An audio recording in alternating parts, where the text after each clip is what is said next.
மத்தேயின் சுவிசேஷ புத்தகம் 16ஆம் அதிகாரத்தில் 13 முதல் 19 வரை வாசிக்க கேட்கலாம்.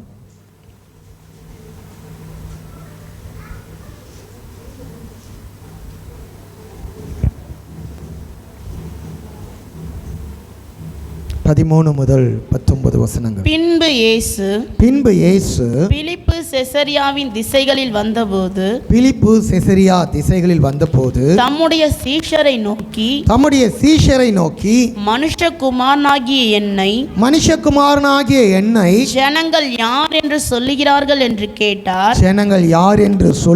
என்று கேட்டார். அதற்கு அவர்கள் சிலர் உம்மை யோவான் ஸ்நானன் என்றும் யோவான் ஸ்நானகன் என்றும் சிலர் எலியா என்றும் வேறு சிலர் எரேமியா அல்லது தீர்க்கதரிசிகளில் ஒருவர் என்றும்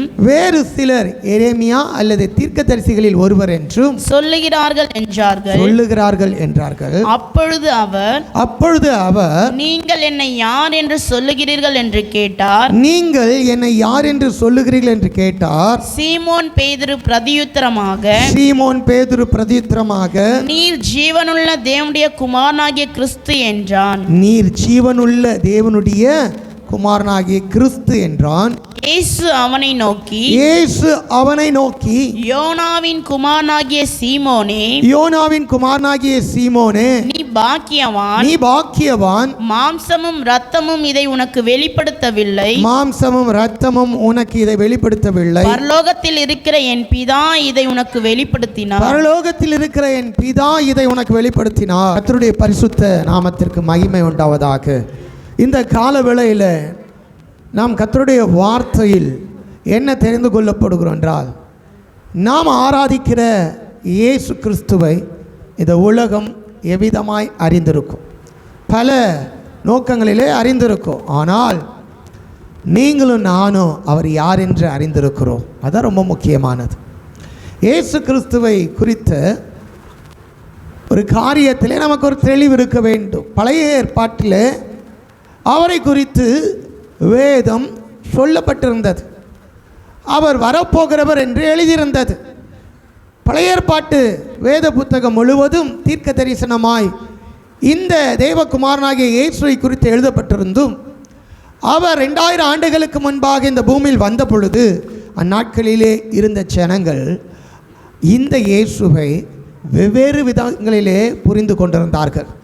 சிலர் சொல்லுகிறார்கள் யோவான் ஸ்நானகன் என்றும், சிலர் எரேமியா என்றும், சிலர் எலியா என்றும், தீர்க்கதரிசிகளில் ஒருவரானவர் என்று சொன்னார்கள். ஏன் அப்படி அவர்கள் சொன்னார்கள் என்றால், அவருடைய வார்த்தையும் அவருடைய அற்புதங்களும் அவர் நடந்து கொண்ட விதமும் ஜனங்களை பிரமிக்க வைத்தது. ஒரு மனிதன் ஆண்டவரை பார்த்து சொன்னார், நீ தேவனிடத்திலிருந்து வந்தவர் என்பதை அறிவேன், இல்லை என்றால் இப்படிப்பட்ட அற்புதங்கள் நடக்காது. அப்போ கடவுளிட்டிருந்து புறப்பட்டு வந்தவர் அல்லது கடவுளால் அனுப்பப்பட்ட ஒரு தீர்க்கதரிசி என்று அக்காலத்தில் இயேசுவை ஜனங்கள் புரிந்து வைத்திருந்தார்கள், தெரிந்து வைத்திருந்தார்கள். ஆனால் அவர்தான் தேவன் என்பதை, அவர்தான் கடவுள் என்பதை அறிந்து கொள்ளக்கூடாதபடி அவங்களுடைய மனக்கண்கள் குருடாக்கப்பட்டிருந்தது. ஆனால் தம்மை பின்பற்றி வருகிற தம்மோடு இருக்கிற சீஷர்களை பார்த்து இயேசு கேட்கிறார், நீங்கள் என்னை யார் என்று நினைக்கிறீர்கள்? இந்த கால வேளையில் அதே வார்த்தை நம்மை பார்த்து கேட்டால் நாம் என்ன பதில் சொல்லுவோம்? நாம் அவரை எப்படி நினைக்கிறோம்? எந்த அளவுக்கு அவரை அறிந்து கொண்டிருக்கிறோம்? இந்த கேள்விக்கு பேதுரு மாத்திரம் சொல்லுகிறார், நீர் தேவனிடத்திலிருந்து வந்தவராகிய தேவகுமாரனாகிய கிறிஸ்து, ஜீவனுள்ள தேவனுடைய குமாரனாகிய கிறிஸ்து என்பதை அறிவோம். இந்த பதில் ஆண்டவருடைய இருதயத்துக்கு மிகப்பெரிய திருப்தியாக இருந்தது. நீ சொல்வது உண்மைதான், ஆனால் இந்த அறிவு, இந்த வெளிப்பாடு மாம்சமோ இரத்தமோ உனக்கு வெளிப்படுத்தவில்லை, பரலோகத்தில் இருக்க என் பிதாவே இதை உனக்கு வெளிப்படுத்தினார். இந்த காலவேளையில் ஆண்டவரை ஆராதிக்கிறேன் அல்லது ஆண்டவரை நம்புகிறேன், ஆண்டவரை தேடி வந்திருக்கிறேன், தேவ சமூகத்தில் வந்திருக்கிறேன். அன்றைக்கும் ஜனங்கள் வந்தார்கள்.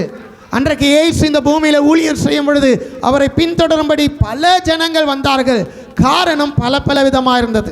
சிலர் அற்புதங்களுக்காய் வந்தார்கள், சிலர் அவருடைய நல்ல உபதேசத்தை கேட்க முடியாது வந்தார்கள். சிலர் பஞ்ச காலத்திலே அவர்கள் அப்பம் புசித்து திருப்தியாகும்படி அவரை தேடி வந்தார்கள். இயேசு அப்படிதான் சொன்னார், நீங்கள் அற்புதங்களை கண்டு வரவில்லை, நீங்கள் அப்பம் புசித்து திருப்தியானது நிமித்தம் என்னை தேடுகிறீர்கள் என்று. ஏதோ ஒரு தேவை ஆண்டவராகிய இயேசுவினிடத்திலே பூர்த்தியாகும்படியாய் ஜனங்கள் வந்து கொண்டிருக்கிறார்கள். அந்த தேவை எல்லாமே உலகத்தோடு கூட சம்பந்தப்பட்டதாக இருக்கிறது, மாம்சத்தோடு கூட சம்பந்தப்பட்டதாக இருக்கிறது. ஒன்று சுகம் தேவை, அல்லது இவ்வுலகத்தில் வாழ்வதற்கு ஒரு நல்ல வார்த்தைகள், நல்ல ஆலோசனைகள் தேவை, அல்லது அப்பம் தேவை. பஞ்சங்கள், குறைவுகள் நீங்கணும். ஏன்னா ஆண்டவர் 5 அப்பம் 2 மீன் ஆசீர்வதித்து 5000 புருஷர்களுக்கும் திரளான ஸ்திரீகளுக்கும் பிள்ளைகளுக்கும் போஷித்தார். அதுவும் பஞ்சகாலமாக இருந்தது. அவர்கள் வார்கோதுமையை அல்லவா கொண்டு போனார்கள். அப்படி பஞ்சகாலத்திலே தேசங்களிலே உணவு பற்றாக்குறை நேரங்களிலே அவர் தம்மிடத்தில் வந்தவர்களுக்கு விசேஷ முறையிலே போஷித்தார். அற்புதங்கள் மூலமாய் உணவுகளை ஆயத்தப்படுத்தினார், குறைவுகளை நிறைவாக்கினார். தேவை உள்ள இடத்திலே ஆண்டவர் தேவையை சந்திக்கக்கூடியவராய், நிறைவுள்ளவராய் இருந்தார். இப்படிப்பட்ட காரியங்களினாலே இயேசுவை தேடி வருகிற கூட்டம் நாளுக்கு நாள் அதிகமாக இருந்தது. அவர் இந்த பூமியில் ஊழியம் செய்த பொழுது அதை பார்த்த ஆண்டவர் தாம் யார் என்பதை தன்னை பின்பற்றுகிற சீஷர்களாகிய இவர்கள் சரியாய் அறிந்திருக்க வேண்டும் என்பதற்காகவும், அந்த வார்த்தையின் மூலமாய் பின்வரும் நாட்களிலே நாம் எல்லாம் அவரை குறித்து அறியப்பட வேண்டும் என்பதற்காகவும் ஆண்டவர் இந்த கேள்வியை வைக்கிறார். நீங்கள் என்னை யார் என்று நினைக்கிறீர்கள்? அற்புதம் செய்கிறவராகவா, தீர்க்கதரிசியாகவா, அல்லது ஒரு பழைய ஏற்பாட்டு பரிசுத்தவான் திரும்ப உயிர் பெற்று வந்தவராய் நினைக்கிறீர்களா என்று கேட்கும் பொழுது அங்கே பேதுரு சொல்லுகிறார், நீர் கிறிஸ்து என்பதை நாங்கள் அறிந்திருக்கிறோமே. அந்த ஒரு வார்த்தை பேதுருக்கு ஆண்டவரிடத்திலிருந்து வந்த பதில் என்னவென்றால், நீ பாக்கியவான். என்னதுங்க? தேவகுமாரன் என்று சொன்னார்கள், மனுஷகுமாரன் என்று சொன்னார்கள், தீர்க்க தரிசியில் ஒருவர் என்று சொன்னார்கள். ஆனால் அவர் கிறிஸ்து, ஜீவனுள்ள தேவனுடைய குமாரனாகிய கிறிஸ்து என்கிறது அறிவு உண்டாகும் பொழுது நாம் பாக்கியவான்களாய் இருக்கிறோம். இந்த காலவேளையில் தேவ சமூகத்தில் வந்திருக்கிற நீங்களும் நானும் பாக்கியவான்களாய் காணப்பட வேண்டும் என்றால் இன்றைக்கு நமக்கு தெரிய வேண்டிய ஒரு காரியம், அவர் கிறிஸ்து. அவர் யாருங்க? கிறிஸ்து. அவர் கிறிஸ்து என்பதை நாம் அறிய வேண்டும். இந்த கால வேளையில் அந்த காரியத்துக்கு நேராக தான் நாம் தியானிக்க போகிறோம். அப்போ கிறிஸ்துன்னு இயேசுவை அறிஞ்சா நமக்கு ஒரு பாக்கியம் இருக்கிறதா? இருக்கிறது. மலை பிரசங்கத்தில் ஆண்டவர் அநேக காரியங்களை சொன்னார். ஆவியில் எளிமை உள்ளவர்கள் பாக்கியவான்கள், சமாதானம் பண்ணுகிறவர்கள் பாக்கியவான்கள், இப்படி எல்லா காரியங்களையும் சொன்ன அதே ஆண்டவராகிய இயேசு தம்மை குறித்து ஒருவன் சரியாய் அறிந்து கொண்டால் அவன் பாக்கியவான் என்று சொல்லுகிறார். தேவனுடைய குமாரனாகிய கிறிஸ்து, அவர் கிறிஸ்து என்கிற அந்த அறிவு உண்டாயிருக்குமானால் நாம் பாக்கியவான்களாக இருக்கிறோம். நம்ம என்னவா இருக்கிறோம்? பாக்கியவான்களாக இருக்கிறோம். யோவான் புத்தகம் 1ஆம் அதிகாரம் 41ஆம் வசனத்தை நாம் வாசிக்கலாம். அவன் முதலாவது தன் சகோதரனாகிய சீமோனை கண்டு மேசியாவை கண்டோம் என்று சொன்னான். மேசியா என்பதற்கு கிறிஸ்து என்று அர்த்தமா? மேசியா என்பதற்கு கிறிஸ்து என்று அர்த்தமா? அப்போ இந்த இயேசு குறித்து ஒரு மனிதன் அழகாய் விளக்குகிறான். நாங்கள் மேசியாவை பார்த்துட்டோம். ஆமே, நாங்கள் யாரை பார்த்துட்டோம்? மேசியாவை பார்த்துட்டோம். மேசியா என்பதற்கு கிறிஸ்து என்ற அர்த்தமா? எபிரேய மொழியிலே மேசியா என்ற பெயருக்கு கிரேக்க மொழியிலே கிறிஸ்து என்று அர்த்தமாக இருக்கிறது. இந்த கிறிஸ்துவை அல்லது மேசியாவை கண்டுவிட்டேன் என்று ஒரு மனிதன் சொல்லுகிறான். ஆனால் இங்கே இன்னொரு இடத்துல ஒரு பெண் ஆண்டவராக இயேசு கிறிஸ்து கிட்ட பேசுகிறாங்க. மேசியா என்கிறவர் வருவார், அவர் இவையெல்லாம் நமக்கு அறிவிப்பார் என்று. யோவான் 4ஆம் அதிகாரத்தில் 3 வாசிங்க. உண்மையாய் தொழுது கொள்ளுகிறவர்கள் உண்மையாய் தொழுது கொள்கிறவர்கள் பிதாவை ஆவியோடும் உண்மையோடும் தொழுது கொள்ளும் காலம் வரும், அது இப்பொழுதே வந்திருக்கிறது. ஆண்டவரை தொழுது கொள்வதை குறித்து இயேசு அந்த சமாரியா ஸ்திரீனிடத்தில் பேசும் பொழுது அதெல்லாம் கேட்டுட்டு அவங்க ஒரு பதில் சொல்றாங்க. 25ஆம் வசனம், அந்த ஸ்திரீ அவரை நோக்கி கிறிஸ்து எனப்படுகிற மேசியா வருகிறார் என்று அறிவேன். அவர் வரும்போது எல்லாவற்றையும் நமக்கு அறிவிப்பார் என்றார். யோவான் 1ஆம் அதிகாரம் 41ஆம் வசனத்தில் ஒரு மனிதன் சொல்றான், மேசியாவை கண்டு கொண்டேன். என்ன செஞ்சாரு? மேசியாவை நான் பார்த்து விட்டேன், மேசியாவை நான் உனக்கு அறிமுகப்படுத்துகிறேன்.